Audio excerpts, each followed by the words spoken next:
if you've already tried to lift your door using the other method that I showed you on one of my other videos, and it still is dragging a little bit, I'm going to show you how to trim the bottom of the door so that it will actually start moving the right way.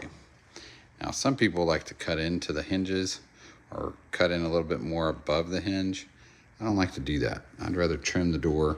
And you got about a 1/2 inch on these hollow doors that you can work with at the bottom and also at the top.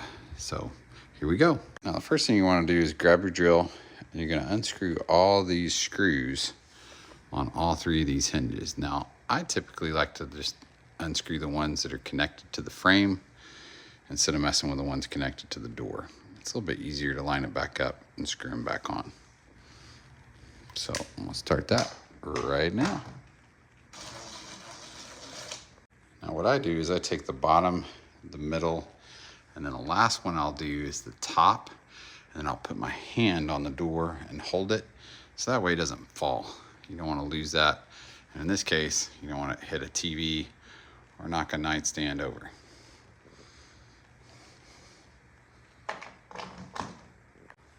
Once you have it loose, and you can lay it down on its side like that, and then you can actually use the handle itself to carry it and carry it out to where you need to cut it.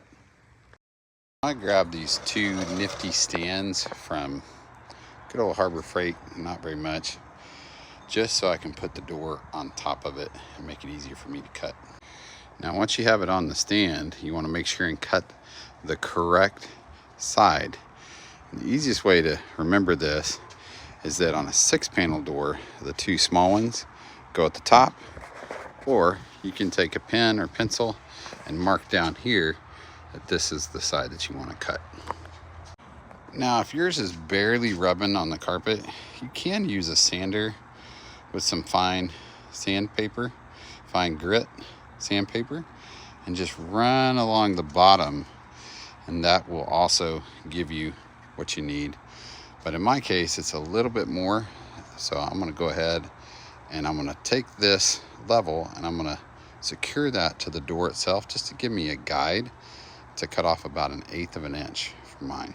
Now if you're used to running a saw, you don't have to use a guide, which I probably won't, but it's always good to have that if you're just starting. And now she's